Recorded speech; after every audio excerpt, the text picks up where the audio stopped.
Good morning students, मैं अजीत कुमार सिंह आप लोग केमिस्ट्री चालू करेंगे पढ़ाने के लिए।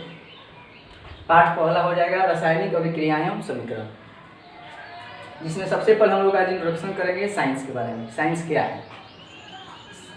साइंस शब्द की उत्पत्ति लैटिन शब्द सिंटिया से हुई है, जिसका अर्थ नॉलेज होता है। साइंस शब्द की उत्पत्ति लैटिन शब्द सिंटिया से हुई है, जिसका अर्थ नॉलेज होता है। साइंस के को दो प्रकार में बांटा गया है, first of natural science, second of physical science, अर्थात प्राकृतिक विज्ञान और भौतिक विज्ञान। प्राकृतिक विज्ञान को भी दो तरफ बांटा गया है, फिजिक्स में और केमिस्ट्री में। उसी तरह से फिजिकल साइंस को भी दो भाग में बांटा गया है, एक को बोटनी और दूसरा को जूलॉजी कहा गया है। इस तरह से बोटनी और जूलॉजी जब दोनों मिल जाएगा तो हम लोगों का बायोलॉजी आ जाएगा। समझ में आया?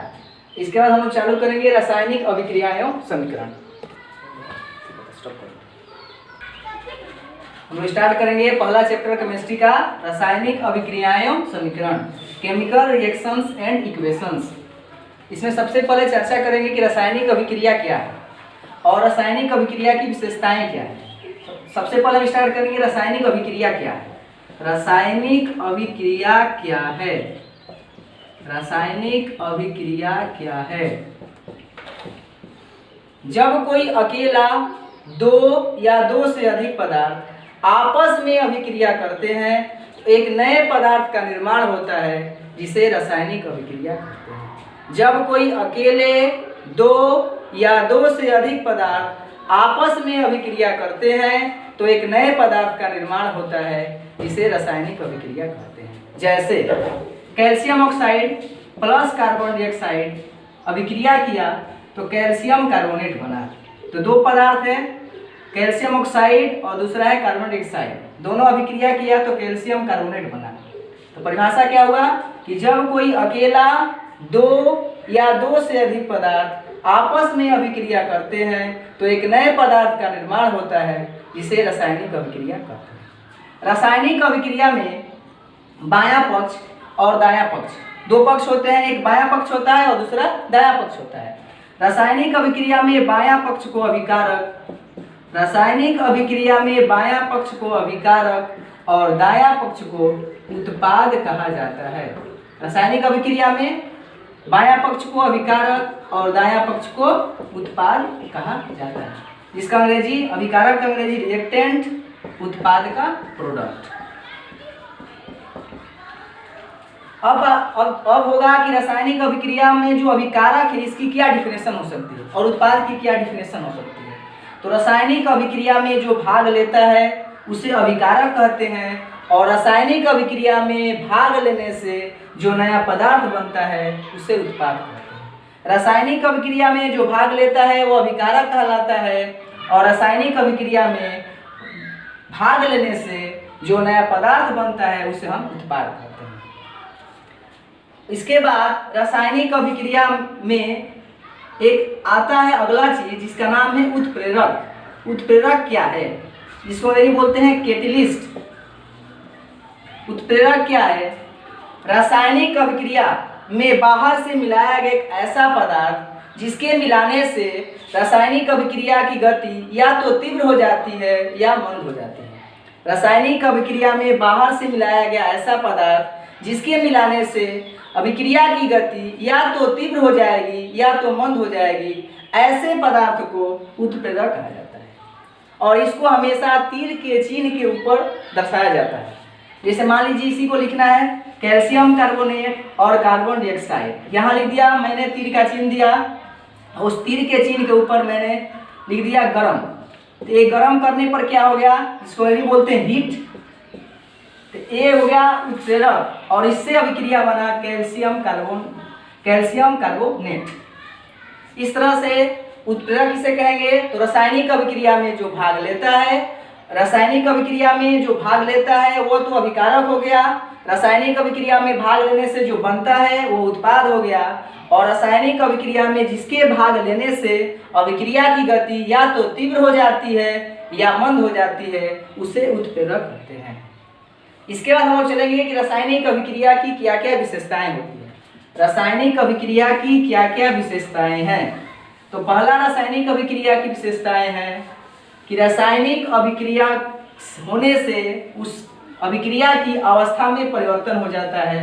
दूसरी है कि उसकी रासायनिक अभिक्रिया होने से उसके रंग में परिवर्तन हो जाता है, उसके ताप में परिवर्तन हो जाता है, गैस की उत्पत्ति हो जाती है और अवक्षेप का बनना। रासायनिक अभिक्रिया की विशेषताएं, रासायनिक अभिक्रिया की विशेषताएं, रासायनिक अभिक्रिया की विशेषताएं, रासायनिक अभिक्रिया की विशेषताएं। पहला हो गया अवस्था में परिवर्तन, अवस्था में परिवर्तन। दूसरा हो गया ताप में परिवर्तन। तीसरा हो गया रंग में परिवर्तन।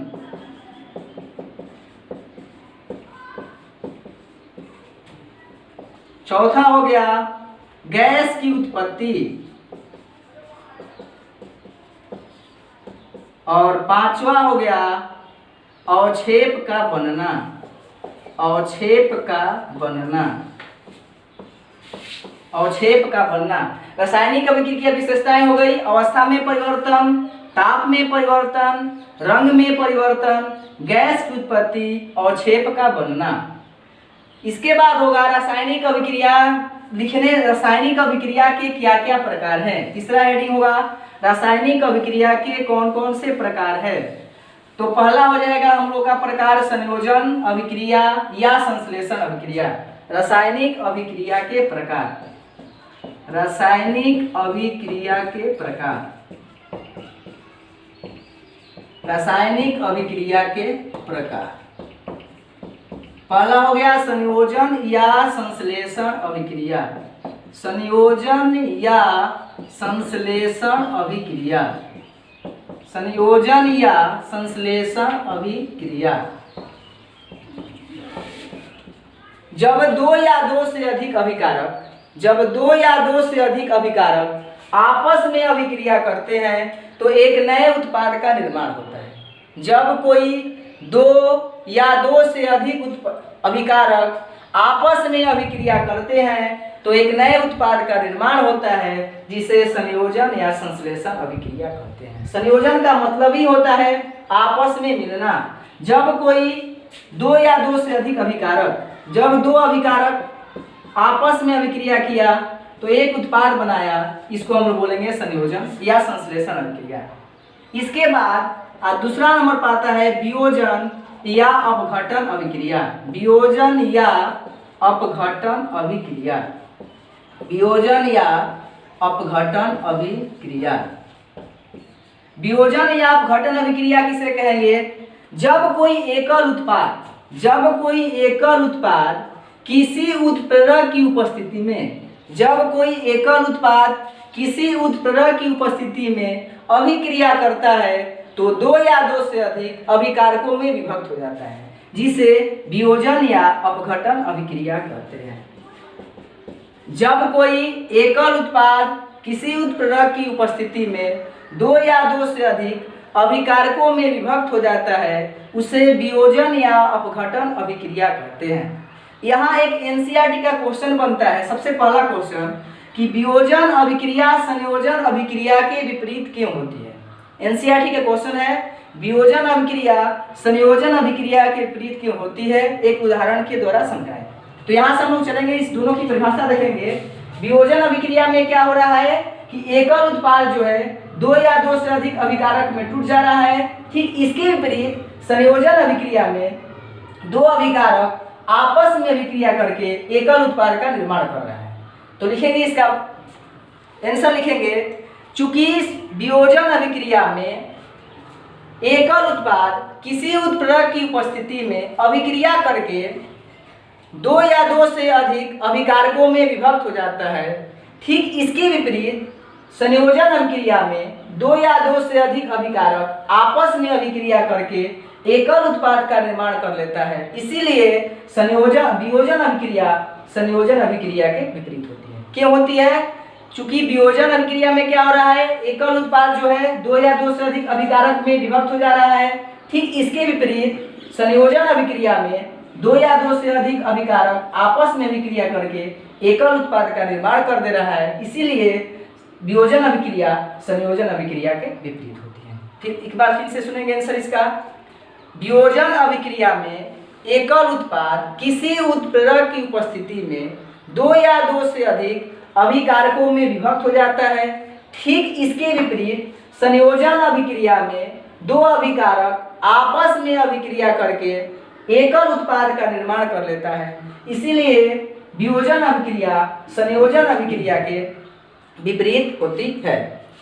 अगला है हेडिंग हम लोग का तीसरा प्रकार रासायनिक अभिक्रिया का, विस्थापन या एकल विस्थापन अभिक्रिया। विस्थापन या एकल विस्थापन अभिक्रिया।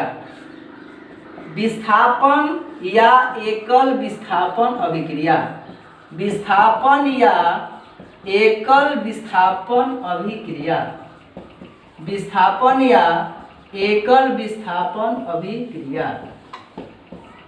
इसमें क्या होता है कि विस्थापन अभिक्रिया या एकल विस्थापन अभिक्रिया में कोई अधिक अभिक्रियाशील धातु अधिक अभिक्रियाशील धातु कम अभिक्रियाशील धातु के लवण घोल से कम अभिक्रियाशील वाले धातु को अलग कर देता है। जिसकी अभिक्रियाशीलता श्रेणी अधिक होती है वो अपने से कम अभिक्रियाशीलता वाले श्रेणी वाले घोल में से उसको अलग कर देता है। अर्थात अधिक अभिक्रियाशील धातु कम अभिक्रियाशील धातु के लवण घोल में से कम अभिक्रियाशील वाले धातु को अलग कर देता है, उसे विस्थापन या एकल विस्थापन अभिक्रिया कहते हैं। इस पर एक हम लोग का एक उदाहरण आता है या एक दोहा आती है, सबल सहायक सबल के निबल को न सहाय पवन जगावत आग के दीप ही देत बुझाए। अर्थात जो शक्तिशाली होता है वह शक्तिशाली की ही मदद करता है, जो निर्बल होता है उसकी मदद कोई नहीं करती है। तो ठीक इसी एग्जाम्पल पे बैठता है कि जो अधिक अभिक्रियाशील धातु होती है वह कम अभिक्रियाशील धातु में से अधिक वाले को ले लेती है और कम वाले को छोड़ देती है। अर्थात सबल सहायक सबल के निबल को न सहाय पवन जगावत आग के दीप ही देत बुझाए। अर्थात सबल जो शक्तिशाली व्यक्ति होता है वह शक्तिशाली की सहायता करता है, कमजोर की सहायता कोई नहीं करता है। तो हम एग्जाम्पल इसको समझेंगे।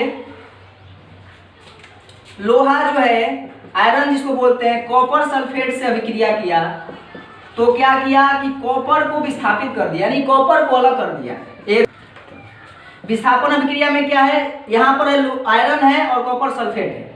आयरन जो है कॉपर सल्फेट में से सल्फेट को अपने अंदर ले लिया और कॉपर को अलग कर दिया। अर्थात क्या हुआ कि जो शक्तिशाली आयरन है वह क्या किया, और कॉपर से जो है शक्तिशाली है, आयरन जो है कॉपर से अधिक अभिक्रियाशील है, इसलिए क्या किया इसमें से सल्फेट आयन को अपने पास रख लिया और कॉपर को अलग कर दिया। अर्थात वैसी रासायनिक अभिक्रिया जिसमें अधिक अभिक्रियाशील धातु कम अभिक्रियाशील धातु के लवण घोल से कम अभिक्रियाशील वाले धातु को अलग कर देता है, उसे विस्थापन या एकल विस्थापन अभिक्रिया कहते हैं। जब कोई अभिक्रियाशील धातु अपने से कम अभिक्रियाशील धातु के लवण घोल से कम अभिक्रियाशील वाले धातु को अलग कर देता है, उसे विस्थापन या एकल विस्थापन अभिक्रिया कहते हैं। आज के क्लास में इतना ही हम लोग रहने देंगे। नेक्स्ट क्लास में इसके बाद और आगे चलेंगे, क्योंकि अभी अभिक्रियाएं बहुत सी है। हम लोग 3 अभिक्रियाएं पढ़े, संयोजन, वियोजन और विस्थापन। मेरे चैनल को आप लोग लाइक शेयर एंड सब्सक्राइब कीजिए। Thank you.